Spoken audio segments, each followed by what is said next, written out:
also a personal experience with Jesus Christ by the preaching of His word and by becoming a living example for His love and grace. We as leaders, we need to understand what love is and what grace is. Grace is unmerited favor. Love is something that has no wrong in it. That's love. And as leaders, we have to live an example of Jesus Christ.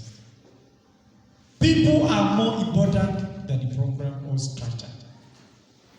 As you lead people, you have your own program, but you should also bend your program. You should also be flexible for the people. People are very important than the program and the structure. These are administrative concepts. Each person is in the body of Christ as a function or means to perform. And that's how administration is.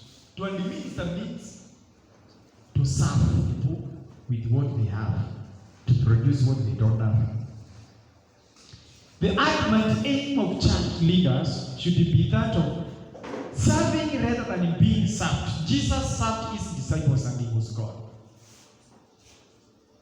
So even as we need to serve as leaders, God has created us to serve the people we are leading. But to some extent, they are the ones who are serving us. Leaders must be willing to accept responsibility for directing the ministries of the local church. We as leaders, there is a one way of willing and another way of accepting responsibility. Yes, you might be a leader, you have accepted to be a leader, you are willing to be a leader, but you don't want to be responsible. God entrusted you with the ministry that He gave us, so that we can enrich others, so that we can come to oneness. That's why we say all lay leaders must be developed to share responsibility for the church. Clearly defined administrative structure is essential. We need to have the structure. Yes, we have 11 departments in this organization, in CU, Christian Union. Do each and every leader under his department knows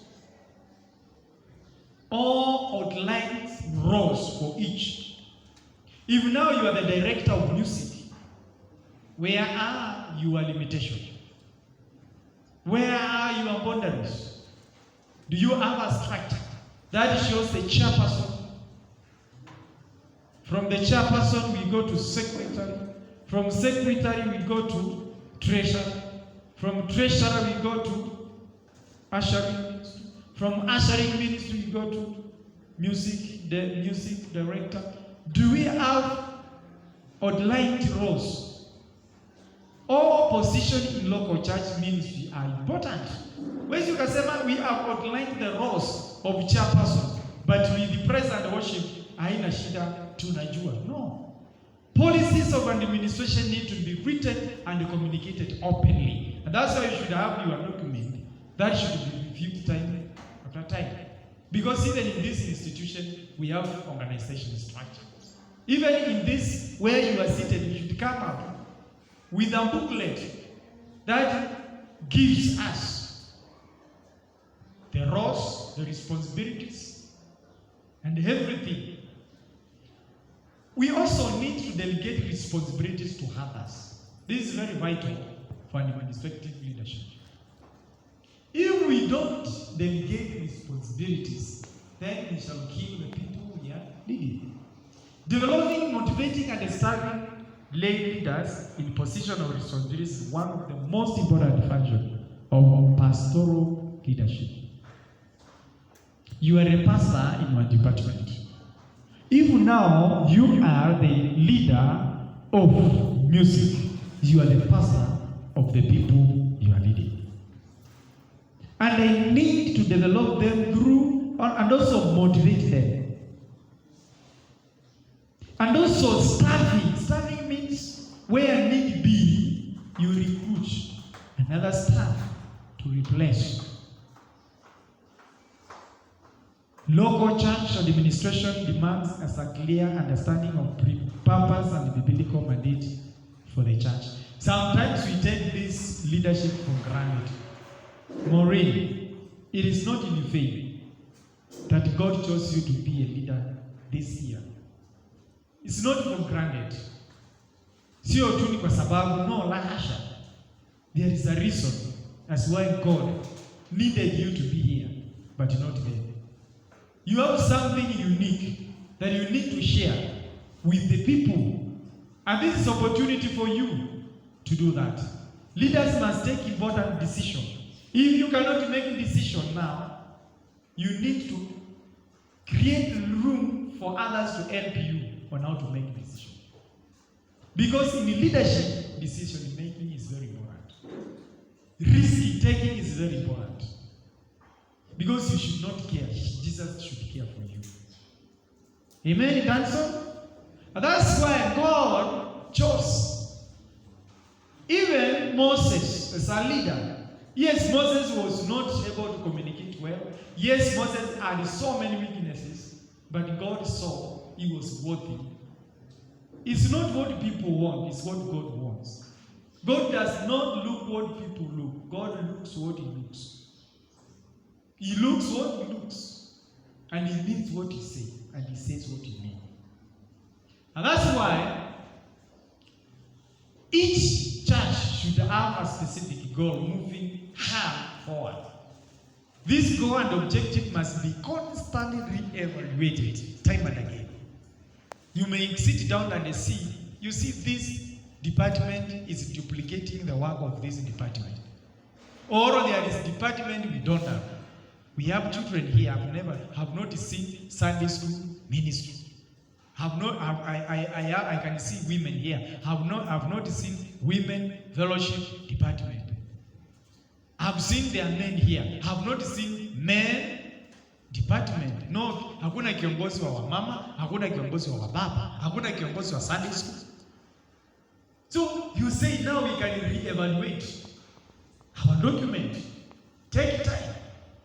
Use the resources you have to sit down and deny yourself to go out. When you sit here for 2 days, you come up with a document, a book, which others will follow, and they will never duplicate the duties. Because there are so many other departments. We have the leader of leaders, the minister of ministers. We have people coming here to preach, they know only English. There are people who don't know English, they know Kiswahili. We need interpretation department, interpretation ministry, to interpret even so many things. Amen. That's why we say that leaders must be careful about the selection of specific means. Specific means used to reach their goal. They are the means we use to achieve our goals. We must be very careful. Church administration should coordinate the various resources within the local church to move forward in the direction of the common goal for all the people. And administrative leadership attempts to bring unity and harmony to the myriad of activities taking place in the local church. And that's why it becomes very easy if you know why you should be a leader of Asha. It becomes very easy for you to administer. And now we have an administrative process. Helvin Men suggests the following 5 steps as being basic to the administrative process within the church. This is a person who sat it down and they came up with you as this at your period. What have you done as leaders? Whereby at the appendix we can see this was ended by so and so, and this is what they came up with. And then you leave us with the document that will help us to execute our duties without duplication. He's talked about recognizing the need, the felt need. We have a need as leaders to go for the leadership retreat, to come up with the syllabus, to come up with our policies, we have a need to examine within our institution, how are we going to reach, to help the needy people? Even them who cannot afford lunch, how are we going as a church? What are we doing? Are we there to tell them to bring up their offering, and then we cannot identify the orphans within? Because we can even have our own chama ya kusema kama kiongozi lazima kila mwisho wa mwezi ng'ang'ana utoe ka1,000 kamoja. Hiyo ndio pesa kidogo Kenya. Ili mtu mwingine ambaye hana uwezo, orphan, mwenye anasimamia that department of needy people, because there are so many other departments you should come up with. Subdivision. Then that person will be able to work. There are people who are not working in the church. They are leaders, but they are there to be seen. They will never be heard. They are there, they've never come up with any strategy to do something. They are not in Kenya, they are not watching me. These are the people who are not here. But here we are okay. Planning is very important, because failure to plan is preparation to fail. And that's why Western countries, some of them, they take 50% to plan and 50% to implement their plans. Amen? So planning is very important. You see, a general wins the war before going to the battlefield. A general wins the war before going to the battlefield. We are going to win the devil as we sit down. We are going to win in our department as we sit down and plan. Unaweza kuplan mpaka Indiana. Mnaenda tu kwa vita, watu mnamaliza vita kwa sababu mlikaa chini mkaplan. And that's why even Jesus Christ sat down with the disciples for 3 good consecutive solid years, planning with them how to take the gospel in the world. Today the gospel has reached so many areas because of planning. Failure to plan is preparation to fail. Then organizing. Organizing is one of the best and the most ingredient in leadership and in administration. If there is no organization, the ministry, the church, the organization will never go anywhere. Last year we have some kind of order. If you can see now, this sijui inaitwa shape ama inaitwa imewekwa mzuri, distance iko sawa, distance iko sawa. Ukiangalia hizi zingine wamepanga vizuri, ukiangalia hii speaker imewekwa vizuri, hii kitu iko sawa. Hapo wamepanga order. Hii ni practical na physical order. Angalia vitu vile vimewekewa. Kitu mmekosa tu ni sweets. Kila mtu awekewe kasweet kwa sababu ya sometimes.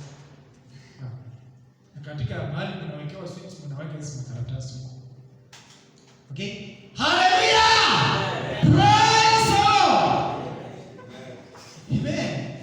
Kwa hiyo tunafunzo. This is training. Na it means iron shape another, sharpen another iron. Mimi naosea tutakaa hapa forever. You are here to delegate this where people sleep sometimes. This organization. Wakati nilienda pale nilimwambia shika microphone, wewe zkipa, nielezea watu kuna chai bila kutumia chai. Hapo sasa. Hapo sasa kujipanga. Hallelujah. Hapo sasa. Because as a leader you have to listen and then communicate.